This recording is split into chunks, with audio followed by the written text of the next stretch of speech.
O Senhor esteja convosco, Ele está no meio de nós. Proclamação do Evangelho de Jesus Cristo segundo Lucas. Glória a vós, Senhor. Naqueles dias, Jesus foi à montanha para rezar e passou a noite toda em oração a Deus. Ao amanhecer, chamou os seus discípulos e escolheu 12 dentre eles, aos quais deu o nome de apóstolos. Simão, a quem impôs o nome de Pedro, e seu irmão André, Tiago e João, Filipe e Bartolomeu, Mateus e Tomé, Tiago, filho de Alfeu, e Simão, chamado Zelota, Judas, filho de Tiago, e Judas Iscariotes, aquele que se tornou o traidor. Jesus desceu da montanha com eles e parou num lugar plano. Ali estavam muitos dos seus discípulos, e grande multidão de gente de toda a Judéia e de Jerusalém, do litoral de Tiro e Sidônia. Vieram para ouvir Jesus e serem curados de suas doenças. E aqueles que estavam atormentados por espíritos maus também foram curados. A multidão toda procurava tocar em Jesus, porque uma força saía dele e curava a todos. Palavra da salvação. Glória a vós, Senhor. Nosso Senhor Jesus Cristo fundou uma igreja visível, meus filhos. Esta verdade tem que estar cravada em nossos corações. A Igreja Católica Apostólica Romana, fundada por nosso Senhor Jesus Cristo, é uma sociedade visível, também invisível. É claro, a Igreja possui duas dimensões, uma dimensão invisível e uma dimensão visível. O fato, porém, é que a dimensão visível, ela é fundamental para nós seres humanos, pois é por meio desta dimensão que nós podemos distinguir qual é a verdadeira igreja de nosso Senhor Jesus Cristo. Então vamos por partes. Como é que nós sabemos, em primeiro lugar, que Jesus fundou de fato uma igreja? Mateus 16, 18. Sobre esta pedra edificarei a minha igreja. Jesus diz isto para Pedro. Ou seja, nosso Senhor manifesta claramente que ele está fundando uma igreja dele, minha igreja. E esta igreja, ela é visível. Por quê? O mesmo nosso Senhor vai dizer no Evangelho de Mateus, capítulo 18, versículo 15 e 17, o seguinte: se teu irmão pecar contra ti, dize-o à igreja. Ou seja, como é que você vai ir até a igreja dizer que o teu irmão pecou se a igreja é invisível? Onde está essa igreja? Ela tem que ser visível, tem que ter um endereço, tem que ter um lugar, um local. E então, Jesus continua no mesmo evangelho. Se não ouvir a igreja, considera-o como um gentil, um publicano. Ora, como que a igreja não vai ouvir se ela não é visível, física? Ok?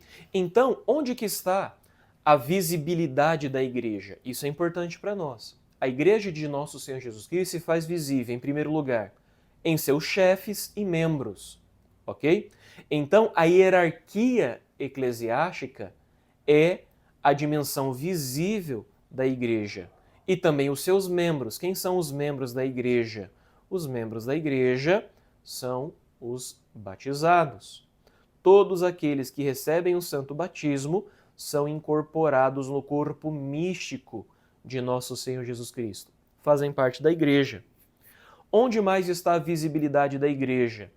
Na publicação e na confissão de sua doutrina.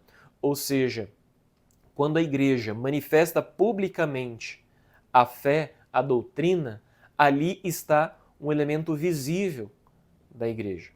Em terceiro lugar, a visibilidade da igreja está no seu santo sacrifício da missa e na administração dos sacramentos. Ou seja, a Igreja Católica é uma igreja sacramental justamente porque ela precisa de sinais visíveis que comunicam as realidades invisíveis. E isso é propriamente os sacramentos. Os sacramentos são essas realidades concretas, palpáveis, visíveis, que, quando administradas no povo de Deus, realizam em suas almas a graça, que é invisível. Ok? Então veja só, essa é a dimensão visível e invisível. A dimensão invisível da igreja é a vida interior da graça. Entende? que é chamada a alma da igreja, ou seja, é o Espírito Santo que é derramado nos corações. E a graça santificante. O Espírito Santo é uma coisa, a graça santificante é outra. O Espírito que é derramado, a graça que é derramada, constitui a dimensão interna, a vida realmente espiritual, invisível, ok?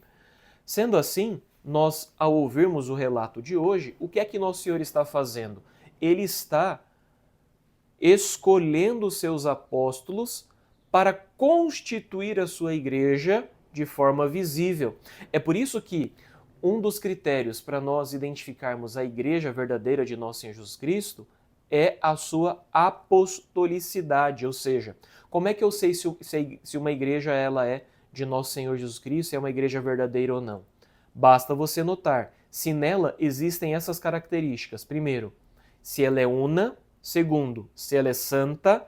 Terceiro, se ela é católica. Quarto, se ela é apostólica. O que é que significa dizer ser apostólica? Significa o seguinte: Jesus fundou a sua igreja sobre os fundamentos dos apóstolos. Nós vimos no evangelho de hoje a lista dos 12 apóstolos.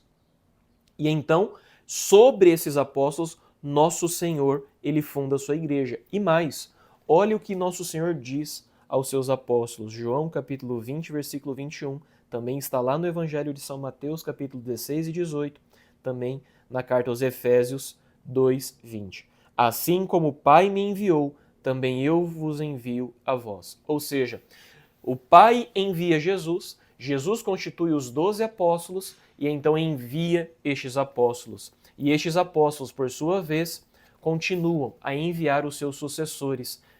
Isso significa que, desde a época de Nosso Senhor até hoje, a sua igreja nunca ficou sem sucessores. Uma sucessão ininterrupta dos apóstolos até os nossos bispos de hoje, que são sucessores diretos dos apóstolos, mostrando que a Igreja Católica é a única que pode, na sucessão apostólica, remontar até nosso Senhor Jesus Cristo. Portanto, é a Igreja verdadeira.